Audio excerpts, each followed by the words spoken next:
Richard Skipper celebrates. Every show is a celebration.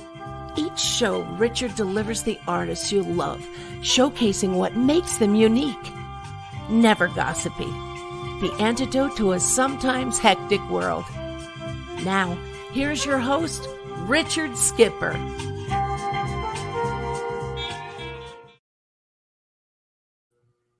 Happy Monday, everyone, and welcome to Richard Skipper Celebrates. We're getting off to a slow start today, but it's well worth the wait. I'm very excited that our very special guest today is the one and only Sally Darling. Now, before we get to Sally, I want to remind everyone that today is, I cannot believe I'm even saying this, it's the 200th day since our theaters shut down. And with that, that means cabaret, concerts, regional theaters. All of you out there who are watching television tonight, if you are watching television and if you're not addicted to the news, remember, as you're watching your pay-per-view special shows, your DVDs, whatever it is that you're watching, please take a moment to realize that all of those people that are involved, both in front of the camera and behind the camera, have been out of work for over 200 days. My prayer is that we find a solution to all of this sooner rather than later. But thank God for the internet, thank God for StreamYard, and thank God for my very special guest star today, Sally Darling. Now, I've always said that my show is about celebrating artists and their body of worth. It's a lot easier to celebrate that body of worth when you can also call that artist your friend. And I am thrilled that I can call Sally Darling my friend. So how are you, Sally? I mean, really, how are you? Really? Well, I'm delighted to be your friend, Richard, to start with. But I'm also getting a little frustrated and a little tired of being housebound. I want to get back into my life again, as we all do. I mean, this is just so maddening and so unnecessary. And that's the most frustrating. Let's talk about that for just a moment. How are you keeping your sanity in what, let's face it, where I don't care what side you're on politically, I don't care where you are. We are living in insane times. How are you keeping your sanity in the midst of all this? Well, I'm very, very lucky because I'm a loner. And as a loner, I'm used to having my own space, my own time. So if it stretches out, that's fine by me. I can get in touch by phone, by email. I want to go and see people again, of course, but I'm used to being alone. And that makes a huge difference. I'm one of those who comes out of solitude into company and back into solitude. Wow. And wow. I feel such sympathy for the people who are vice versa, because they're stuck. They can't be with the company. Well, let's go. No, go ahead. I'm sorry. It's just, excuse my voice. It's allergies like mad. I know. I mean, before we started tonight, Sally and I were both commiserating. First of all, we did not plan our color coordination tonight. This just happened by kismet. And but we were both commiserating with the fact that both of us have allergies, and we are both probably going to be drinking lots of water throughout the show. So bear with us with that. But Sally, I want to go back to March 12th. March 12th, to me, that was the pivotal day when everything shut down in New York. What was your calendar like? If I'm not mistaken, I think you were also preparing to bring us a new show. Am I correct? Yes, I was indeed. Since then, I've created 2 new shows. Good. But when I'll get to do them, who knows? But they'll be ready when the time arrives. I had a pretty full calendar last March 12th. And of course, all of it just got crossed off, one thing after another. And I know that for most of us, it's exactly the same way. So I can't say, oh, poor me, because it's, oh, poor us. but it is infuriating. It's very maddening. You know, I love what David Friedman says. He says, we're all in this together, but we're not in the same boat. And I constantly quote that because I think it's one of the most brilliant sayings that I've heard to come through all of this. You mentioned that you've written 2 shows. How are you creating, or how are you finding the impetus to keep creating through this difficult time? Well, you have to have a project. When you get out of bed in the morning, or at least I have to have a project. Otherwise, it's go sit all day long and read, and that's fine too, but not all the time. Mm-hmm. So you need a project to stimulate you, to keep the creative juices going. And I work with Matthew. Matthew Martin Ward. Martin Ward via FaceTime, which is not totally satisfactory because there is a slight delay. Mm-hmm. And unfortunately, my computer is so old that I can't buy the various equipment that would make it, you would give us synchronicity. Well, you know, the funny thing about this is all of us, when this is all over, the good news is that we're all going to be technical wizards. I think so. Now, I am a Luddite, but I'm having to learn. Well, what kind of a structure have you created in your life in the midst of all this? I know that you said that you're a loner. For anyone who has not had the experience of seeing a Sally Darling production, and I'm not going to say this just because I'm sitting here talking to you right now, but they are brilliantly conceived. One of the things that I love that you bring to the table, which I think is solely unique to you, is the fact that you find a way of finding these incredible quotations. And I'm a huge fan of quotations. And you have a way of tying those quotations to the songs that you choose for whatever show it is that you're putting together. And we're going to get to that a little bit later on. But what kind of a structure do you have in your life right now? Well, again, I work out with a trainer 3 times a week for an hour each day. And I have my sessions with Matthew via FaceTime. And otherwise, what? My usual things, my usual activities are out. So I make myself get out and walk around the block every day, or at least walk the equivalent of that.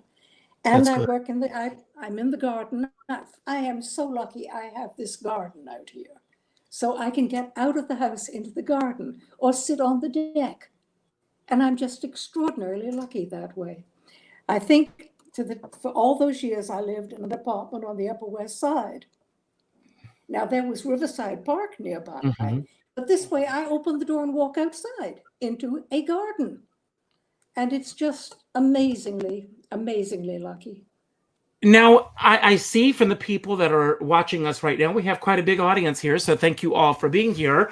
But most of the people that are here, from the names that I recognize, they know you from the world of cabaret. But my goal today is for people to get a side of Sally that they may not know about. Now, one thing that I do know about you are the audiobooks that you've done. Danny and I, we have a favorite, To Kill a Mockingbird, which, no one, in my humble opinion, has done a better job of creating that. I mean, the feel that you create with Harper Lee's masterpiece is really amazing. How did that aspect of your life come about? And what kind of training does it take to go into a studio and to record an entire book? Well, I've worked in radio a lot and had before I came to New York. And so I think that's part of it. I was used to sitting in front of a microphone. I was a record librarian. I was on the mic, I was on air. So I was comfortable with the microphone. And I had been reading aloud to my stepfather, who was quite ill. This is back in 1982. And I enjoyed it, and he enjoyed it. So when I came back to New York, I thought, well, let's see if I can do more of this. And that's when I started first with the Library of Congress, and then with their talking book program, and then with recorded books. And I was in the lobby, if you will, and people were talking, actors were talking. This is at the Library of Congress studios here in New York. And someone said, Sally, you're from the South, aren't you? And I said, yes. And he said, well, they're looking for a reader for To Kill a Mockingbird. And I went, what? That is mine. So I got in touch, and the woman who was in charge of casting said, make a tape, give me 10 minutes.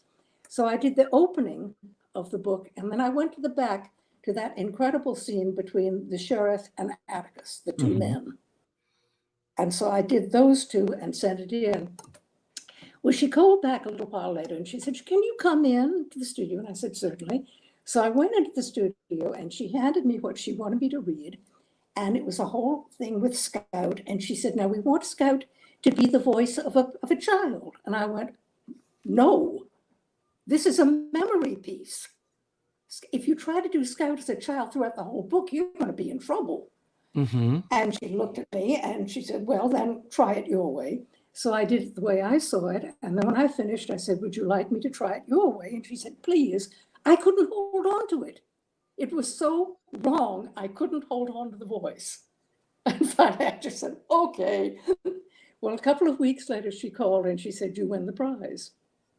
And I said, how are you doing? And that is a testament to everyone to know what you're doing when you go into the room. The fact that you did know that this is a memory piece. You know, a lot of people with the recent Broadway revival, did you see it? Not revival, original production. Right. No, I didn't see it because it's so close to me. Well, there's something Scout was portrayed by an older woman, and a lot of people had issues with that. And I thought the same thing. This is a memory piece. Yes, exactly. And the book has to be from the standpoint of the grown-up Scout looking back. Now, when you're into scenes with the young Scout and Jem and Dev, can't remember his name now, but the three of them, then you're talking in a younger voice. Then you're definitely presenting her as the kid, as the girl. But otherwise, in the narration, this is the older woman looking back. And I want to ask you, and perhaps you've answered this question somewhat, at least with you, how much flexibility do they give you when you go in to record a book with what you can bring to the table? How much what, love? I missed the first. Flexibility. She very definitely wanted it one way. And as I said, I told her right off the bat, I can't do that. It just is wrong to me. So then she allowed me to do it my way. And then I said, let me try to do it yours, and couldn't hold on to it. So she did. She had me there in the studio and she'd listened to the tape, and she must have been interested enough to say, okay, try it your way. And I found out later they auditioned over 100 people, 100 actresses for the recording. Now, was this the first audiobook that you did? No, I had done some for the listening library, and then I had done a lot for, I've got over 250 books on tape, or narrated books. Wow. And I had done quite a number at that point for the Library of Congress, for the talking book program. So it was not new to me. Now, by this point, do they know who you are? Do they reach out to you? Or do you ever have to audition for a book at this point in your career, or not? I didn't have to after Mockingbird. No, indeed. That's wonderful. Claudia, who is the casting director, she would call me and say, okay, I've got a book for you. And I have done everything from American Indians of the Southwest, and you can imagine the research that had to go into that, a tome, to the beans of Egypt, Maine, which I will never forget because I wanted to come home and take a shower after every recording. It was awful. I have to ask you this. It's very interesting because I'm doing a workshop based on the book, The Artist Way. And the next chapter, if you've ever read The Artist Way, The next chapter is the one chapter that I always skip over because Julian Cameron wants everyone to go a week with reading deprivation. And I said, it's not that I can't do this, it's that I won't do it because I love to read. With you doing all of these audiobooks, do you also love to just read just for the sake of reading? Of course. Though, I mind you, when I was recording a book, because I haven't done this in a while, but when I was recording a book, and I got my pension from recording books, when I was doing that, a lot of homework went into it. The first day of recording, I would get a good idea of about how much I'd get on tape.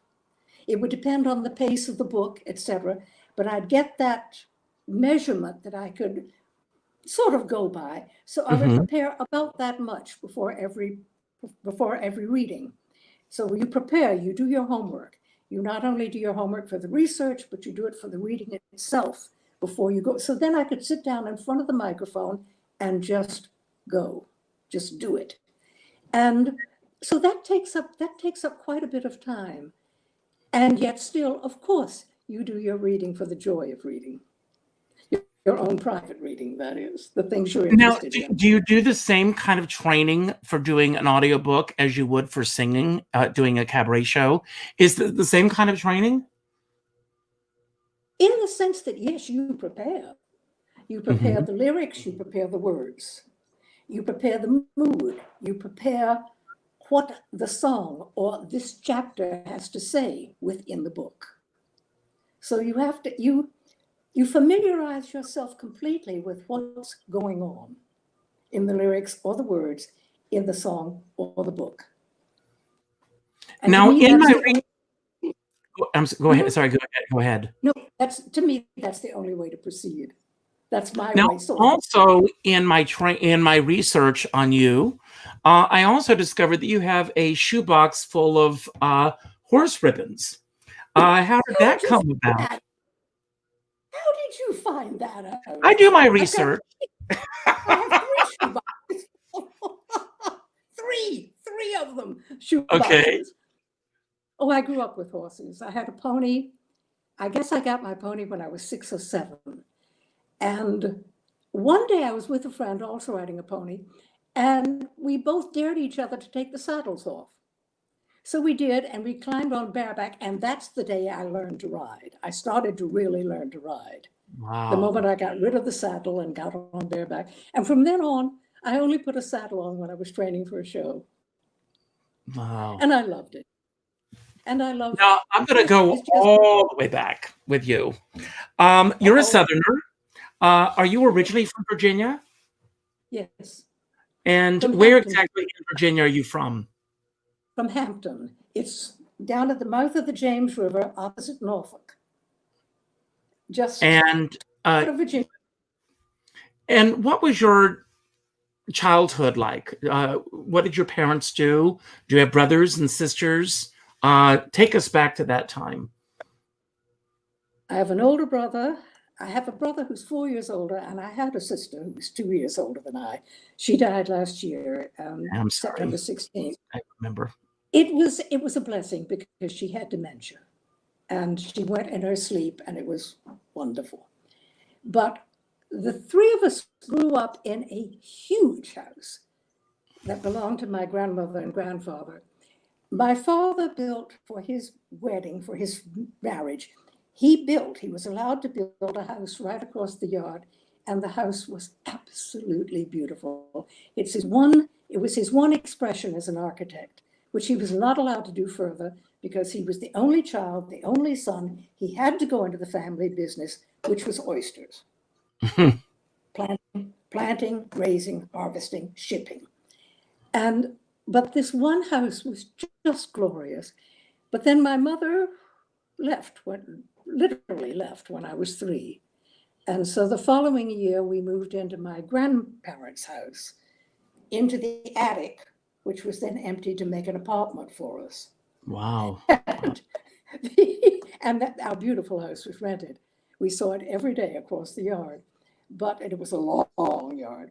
But my brother, some years later, when he's married and his family was expanding, and his wife said, "Now, Jack, we can make 2 bedrooms out of the attic." And he turned over and said, "No child of mine will sleep in an attic." So I think coming into the attic of my grandmother's house made a lasting impression. No matter how nice that apartment was, he knew we were moving into the attic. Now, like most families, I mean, siblings, brothers, it's sometimes hard to believe that you all grew up under the same roof because of the differences that each of you have. So I want to ask you, did your brother and sister share the love of performing that you have? I don't know about the love of performing. Anne certainly did not. Jock has been a professional musician all his life, and he's remarkable. He was well, he's retired now, but he was just amazing. And he was supposed to have a concert career.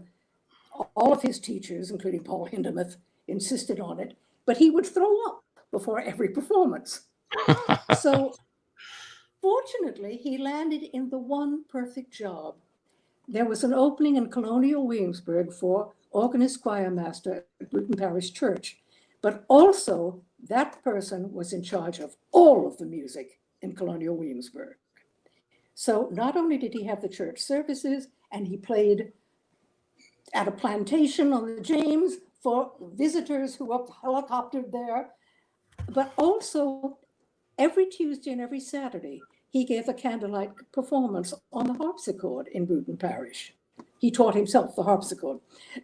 And he played for more people in Williamsburg, Virginia, than he could possibly have played for in a concert career. Wow, that's amazing. And yet he had his home and family 10 minutes away. Now, did you have a musical household? Was there music playing? And if so, what kind of music were you listening to? Well, we had a baby grand piano, and my dad, who could not play, but loved to try to pick out show tunes. And then, of course, Jock came along and was Schroeder, just playing like mad. And Dad happily sat back and said, "Go." But when Jock graduated from college and he went to France for the summer, studied with Curzon Kasetsu and had studied with Hindemith, and then he came back determined to go into the oyster business, like a good only son. And Dad said, "Certainly," and gave him a desk and absolutely nothing to do. Until finally Jock erupted in fury and took off to my mother's people in Williamsburg and got a job as a church organist and was launched. And when, where, and how did it happen for you? I mean, what was that turning point in your life where the light bulb goes off and you go, "This is what I want to lay down my life to do"? Well, I had done an awful lot of work with local theater, of course, of all sorts. And how did that begin? How did that begin for you? I'd always been mesmerized by theater. Mm-hmm. In fact, the Hampton Little Theater used to come to my house, my grandmother's house, to rehearse. And I would sit under the piano in the next room to watch. And they noticed this, of course. And then finally, I was offered, they wanted to have me play a role of a young girl about my age in the next play they were doing. And my grandmother, when she found out that it dealt with divorce, absolutely refused. Well, good for her.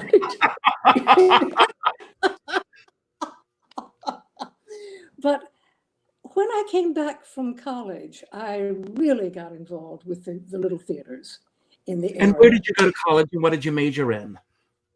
I went to college at Wellesley in Massachusetts. Grand, a really great women's college, and I'm very glad. By the way, I'm very thankful that I went to prep school at an all-girls school and college at an all-women's college, because the emphasis was on using the mind. You didn't have guys sitting next to you and, "Oh, I better not answer this because he might think I'm too smart." So it was absolutely imperative that you use your mind to the best of your ability. And that I feel very grateful for. I thought at first I'd been terribly deprived. Now I realize how lucky I was.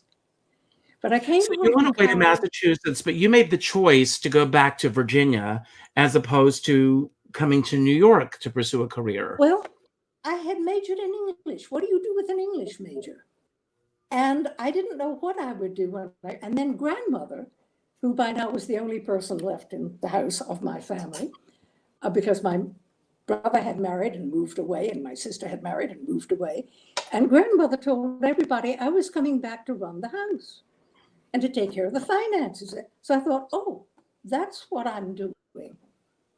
So I did it. And it was impossible, of course. Totally impossible. She fought me tooth and nail, because she was the matriarch and she was used to running everything. So whatever I did, she just quietly undercut and went on. But then she died 3 months. No, I was back in September. I had worked in at Booth Bay, Maine, as a prop girl over the summer. Went back in September. Grandmother died in March. And then was the question, what do I do? What am I doing now? And friends told me about an opening at the local FM station, which was a huge outfit, the FM part. And there was just one person and me, Bud Bueller and me. We ran the whole thing. So I was in FM radio. Then I got a call to come to Hollywood to be an assistant record librarian at KABC, which meant I had to join the engineers union, NABET, first union I joined. And I was only there 3 months when everything went, instead, I was having a lovely time programming for each of the disc jockeys, the kind of music they liked, trying to suit them, fit their personalities. Then 3 months later, it went top 40. And what do you do with top 40? You just put the same things up all the time. So there was no need for one record librarian, much less two. So then I had the question, do I stay out in Hollywood? Do I look for a job? What would interest me? A script girl would interest me. But I finally thought, no, go back to Virginia. So I went back into FM. And then after several really extraordinary experiences with the Hampton Little Theater, I had become the big, whatever, in the small pond, the big fish. And I thought, okay, we've got to try a bigger area. We've got to just take a deep breath and go. So I moved to New York. Now, if I'm not mistaken, your first professional job was Anna in The King and I. With Leonard Graves, who was Yul Brynner's understudy. And because Yul Brynner loved to go skiing, Leonard Graves played it over 1,000 times on Broadway. And what kind of training did he impart to you? Was that a difficult role for you? No, not at all. I had played it already in Hampton. Oh, okay. When we were both thrown into a situation, it was at Garrison, New York, a little theater, and the king and Anna, who were not married, had run away together. So that's show business, folks. Showbiz. So they were desperately in need of a king and Anna.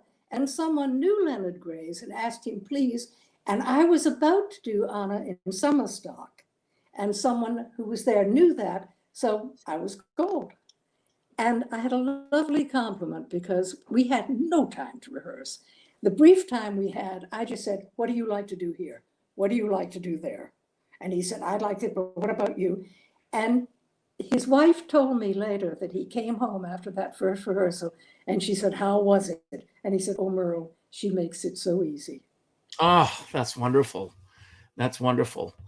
And I'm still curious to know how the jump to New York happened for you. Well, I had played Anna, I had played Carrie and Carousel, I had played Regina and the Little Foxes, all of these. And suddenly it was a question of, do we just keep doing the same thing or do we try the bigger pond? And the bigger pond was New York. New York. Exactly. So what year did you come to New York? In 63, 64, I think 63, I think February of 63. And what are some of the memories that you can share with all of us about what life in New York was like at that point? I don't know if I should use the term, you'll correct me on this or not, on struggling actress, or did it just come naturally that roles started coming your way? Where did you first live when you came to New York? And did you have any survival jobs when you first came to New York? No, I didn't. Fortunately, I was able to take care of myself. I was financially solid enough. I first lived at First Avenue and 79th Street. Mm. And I had a wonderful view for a little amount of time, and then they put up a building right across the street. Well, that happens. Now that's life in New York. Yes, and I could see all the way down to the UN building, etc., and then boom. But it was a nice apartment, it was a nice area, but I would have been better off starting immediately on the Upper West Side, because that's where the creativity was. That's where Exactly. the still is, of course. And I would have been much more in the stream, in the swim of things on the Upper West Side. And of course, I started the first I went into children's theater immediately. And then Isn't it funny how for a lot of us, that's where it began for me as well. My very first show in New York was children's theater. And you know better than anyone, it's exhausting. It's exhausting work. And the costumes are questionable. So many people have been in those costumes and they have not been cleaned. That's true. That's true. A flood of memories are just coming right across my face right now with that. That's true. And then, no, go ahead. I'm sorry. Oh, then I found out, someone told me about the drunkard down on 13th Street, oh Lord, now I can't remember his last name. It'll come. But so I went down there, and it was wonderful because the drunkard played Friday evening, 2 shows Saturday night. That's it, Friday evening and 2 shows Saturday night. So once I really got going with them, I could do all 3 shows if I wanted to. I could pick whatever show I wanted to do, but it meant that every weekend you could get in front of an audience. You could hone the timing. You could remember what you're supposed to be doing up there. You could try things. It gave you a place to be in front of an audience and to experiment and to hone your craft. Sally, I'll tell you something. I ended up at the 13th Street Theater in 1984, 85. I did a lot of theater with Chaz Palminteri. We were in Line. We were in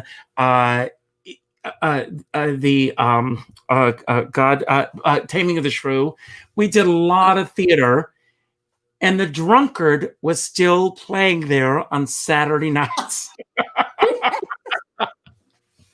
But I mean, when you were at the 13th Street Theater, was it very much like a repertory theater? I mean, when I was there, in addition to doing the work that we did on stage, we had to volunteer X number of hours each week working the light booth, cleaning the theater, cleaning the bathrooms, doing all those things. Was that part of your training there as well? No, not at all. Wow. Not at all. Yeah. And I loved it. Bro would supply free beer, so the audiences on the second show on Saturday night were sometimes a little much to handle, but that taught you how to handle a raucous audience. Exactly. Well, it was the drunkard. It was indeed, and they did do it. They got drunk. But yes, it was a very good experience and good training. A good reminder of how to hold on to an audience, even if it's being totally unruly, how to get it back, how to hold it, how to hold their attention. And if it meant ad-libbing with them, fine. What is one of the strangest experiences that jumps out at you about a bizarre audience, either in theater or in cabaret, which we're going to get to in a few minutes? A bizarre, well, the night that, and I've forgotten what they call themselves, but they were a thoroughly gay male audience, and they were all in leather and studs, etc. It was the black and blue something. I can't remember. And how did that come about that you were performing for that audience? Well, Rose sold out the house the Saturday night to this group. And I thought, this is going to be something. Well, they were wonderful. And when I had a solo called Shall I Be the Old Man's Darling, or Shall I Be the Young Man's Slave? And I would get two people up from the audience, the old man and the young man, turn their backs to the audience, and I would sing this song to them. The old man's darling and the young man's slave. Well, as I'm nearing the end of it, Chris Cable is standing in the wings holding a pair of handcuffs. So I get to the final, shall I be the old man's darling, or shall I be the young man's slave? Well, the place fell apart, of course. And that's one of the fun nights. Oh, that's amazing. Now, you mentioned earlier in our interview that you are pretty much a loner. But did you travel a lot with theater? Did you do a lot of regional theater? Did you do touring companies? And if so, did you enjoy being on the road? No, I didn't. I only traveled, I think, once, but I did 2 tours with them, with the Commedia dell'arte, the Three Cuckolds, which was great. I was Flaminia, the leading lady. And that was great fun, but I did not enjoy touring. I didn't enjoy the different hotels or motel stops. No, I'd rather stay put. I'd rather be somewhere and stay put. Now, we could go on and on and on about your theatrical career, but it's your cabaret career that brought us together. And when I first became familiar with you and your work, what are your earliest memories of the New York City cabaret scene? And how did you make the leap to start doing this? And obviously your training as an actress comes through loud and clear with everything you do. I didn't know a thing about cabaret. I didn't know cabaret at all. And I was working, I had staged a group number for a cabaret show, and Paul Trueblood was playing piano for it. And I found myself going, oh, live piano. I hadn't sung in 22 years since I had played Vera in Pal Joey in 1982. But I was so taken with the live piano with Paul that I asked if I could just come and sing with him, just have sessions. And I did that just for the joy of beginning to sing again. And I had staged several Noel and Coward revues. So it was very natural to start singing songs from those revues. After a while, Paul looked at me and said, you've got enough here for a show. And I said, what? No. But he said, yes, do a show of Noel and Cole. So that's how I came into cabaret in 2005. Now, since then... Was it an easy transition for you? For some people, for me, it was easy because I love the freedom of creating myself. But for some people, it's a difficult transition, especially coming from the theater. I had no trouble with it. The only thing I had to do was learn to relax and be intimate, because my instinct was to hold, put the audience, put that fourth wall up there. So I'm realizing then that cabaret is infinitely more intimate than theater. You've got to take down that fourth wall. But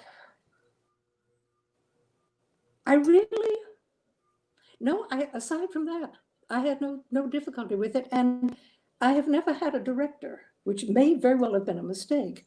But as a director myself, I felt I knew where to put myself on stage, where to move and when. So, well, I want to go there for just a moment, because first of all, I didn't really see any of the Paul Trueblood shows, but I have seen many shows that you and Matthew Martin Ward have done together. And there's such a great synergy between the two of you.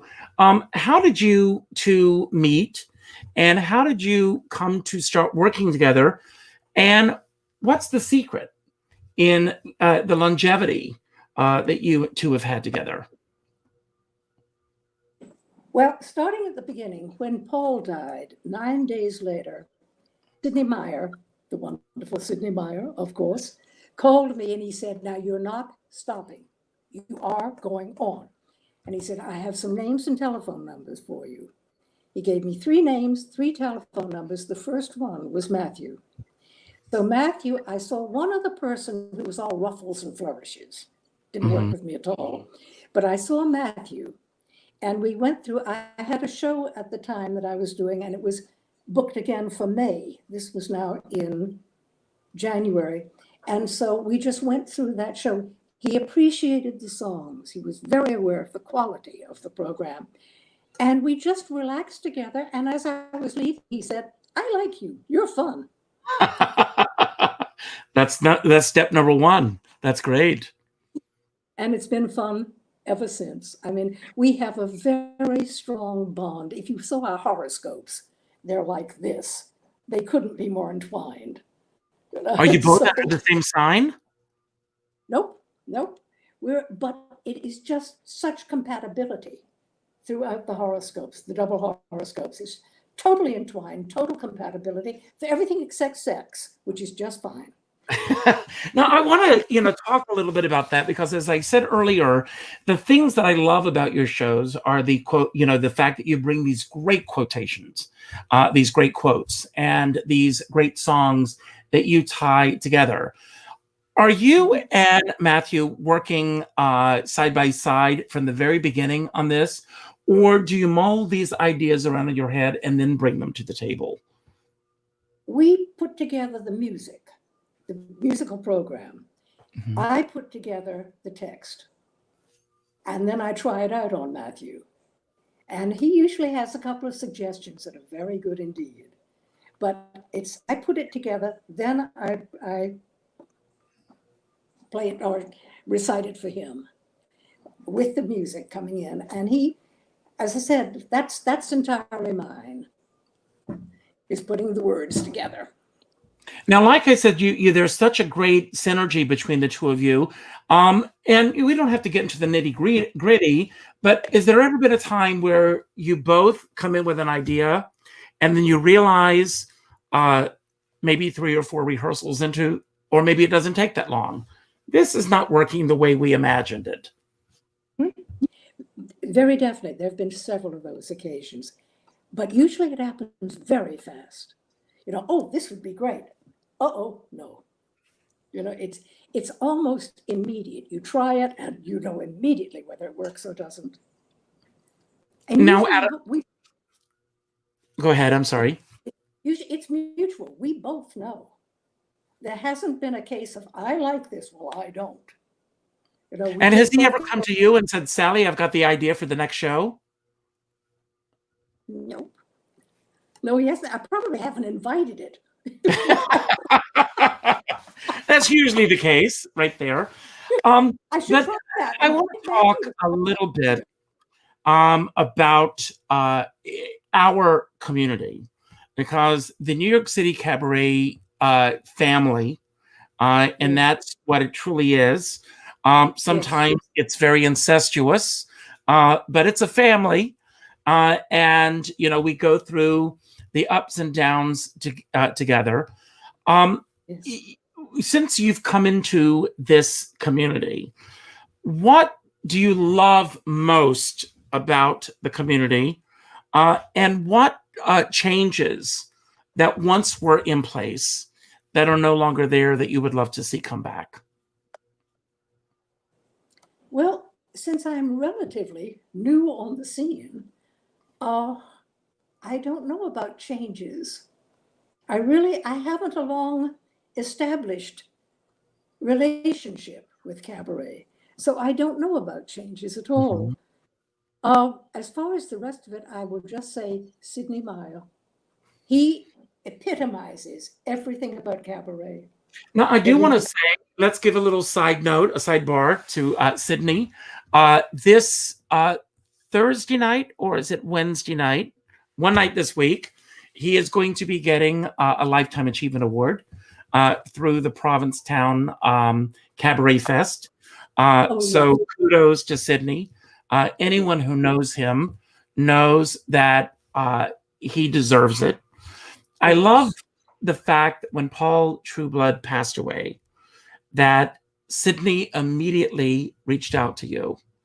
There aren't too many club owners that would do that.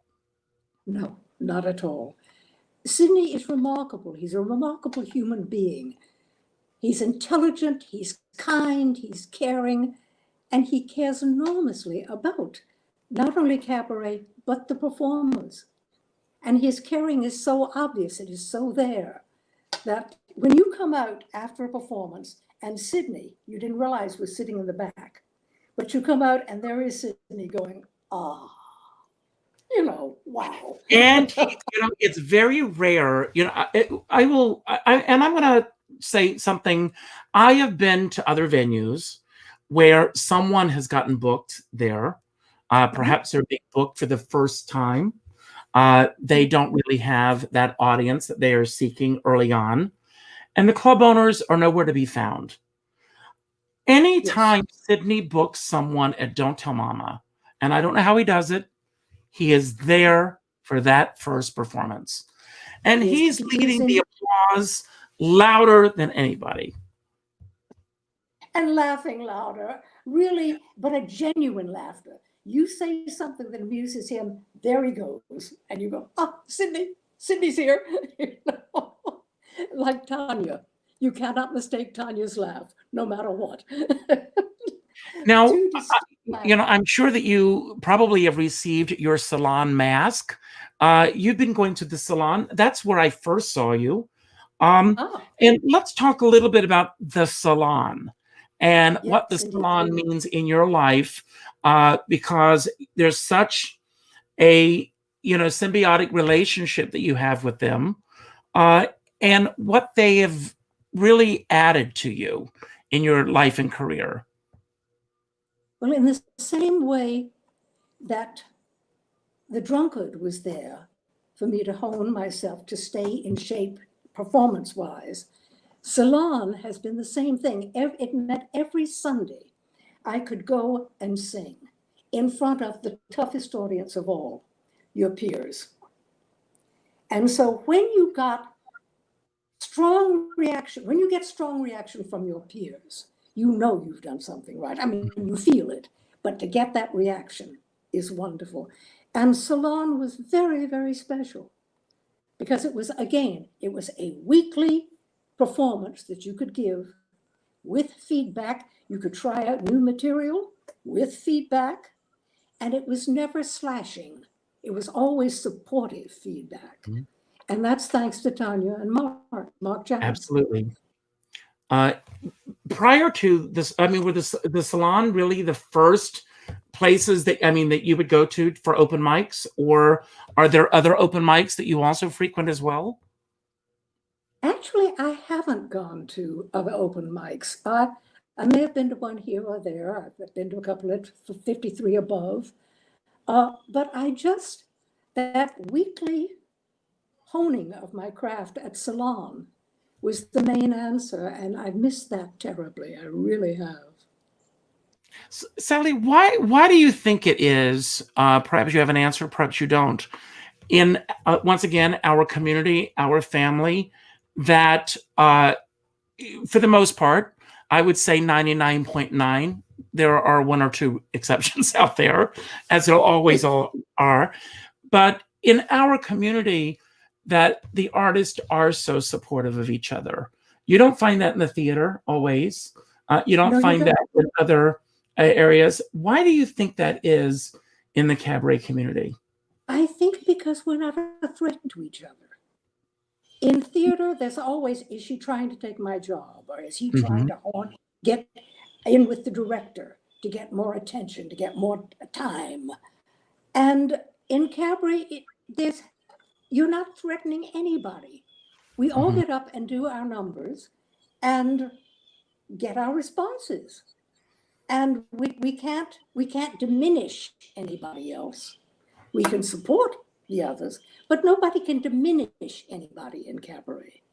You might talk about, talk behind someone's back, but it's not going to affect their cabaret performances or their salon performances. It's just you being catty. Yes. I want to come full circle from where we began. As I said at the top of our interview tonight, today is day 200 since the theaters shut down. And of course, none of us know what and how it's all going to come back. But let's say you have your crystal ball. How do you imagine that we're going to get back to where we were, let's say, a year ago at this time? Well, I think if everybody would wear masks and and observe social distancing, we'd be a lot quicker. I think it's going to take a vaccine, and it's going to take a proven vaccine, not something shoved out. I mean, the Chinese are inoculating a lot of people with an unproven vaccine right now. This has to be proven, it has to be effective, and once it becomes available for multitudes of people, then we will get back into a normal life. But I don't see it before then, and I don't see it within a year. I mean, it's heartbreaking. Yes. I live in Rockland County. I have not been in Manhattan since March. The last show that I saw was Jennifer Pace. That was on March 10th. My date was Sue Matsuki that night, so I had a great date. But I truly miss seeing everybody face to face. My heart aches. I tear up thinking about this. And I just want everyone to be safe, to do the right thing, and hope that we can all be together sooner rather than later. I miss hugs. And you are going to get a hug the moment we can be together again. I'll take it. Right. But, Sally, we are almost at the end of our show. I want to thank everybody who tuned in. We have a great audience today. Everyone who was patient. As these things go, the internet gods were not on our side, but we got there. We made it happen. You were dealing with a Luddite, and you had to talk me through everything, but you did it. Well, here we are, and I'm thrilled. I want to let everyone know that tomorrow night, if you are around, tomorrow is Madeline Kahn's birthday. And she did, a lot of people may not know this, but she did a production of Hello, Dolly that was directed by Leroy Reams. Sherry Seth was the casting director for that production. And Marjorie Lowe was also in the cast. And all three of them are joining me tomorrow night. And they're going to be sharing their stories. We're doing it at 7:00, so you can still go and watch the debate afterwards. If you all enjoyed today's show, please go to my guest book at richardskipper.com. Sign your thoughts about today's show. That helps to boost me and other markets. I also tell everyone to go out and do something nice for somebody else without expecting anything in return. Go to your Facebook page, your main page, and go to your friends list and reach out to the first name that pops up and just call them. Don't text them. Don't email them. Call them and let them know what they mean to you. And then tell them to do the same thing for the next friend on their list. And let's pay it forward. Because again, I'm going to quote him, we're all in this together, but we're not in the same boat. And let's all look at each other as if we can imagine our 5-year-old selves. And let's be a little bit more empathetic with each other. It's the only thing that's going to keep us going. And Sally, I want to tell you how fortunate I have been to be in the audience of so many of your shows, you and Matthew. Even at the salon, seeing you get up and do a number and bringing the house down. You are a real breath of fresh air in the cabaret community, and we're all lucky to have you. So thank you for that. And I'm going to give you the final word. Anything that you want to say that we perhaps didn't cover today, or anything that's on your mind, a message that you want to relay to everyone, the floor is yours. Well, first to you, Richard, please keep doing this. You are wonderful and you matter and you make such a difference. Thank you. For everybody else, keep the faith, keep positive. We can get through this if we all observe what we need to do, observe it together, masks, distance, and keep the faith. We'll get there. It may take a lot longer, but we will get there. I love you, Sally. Thank you. Thank you, darling. Thank you so much for this. Bye now.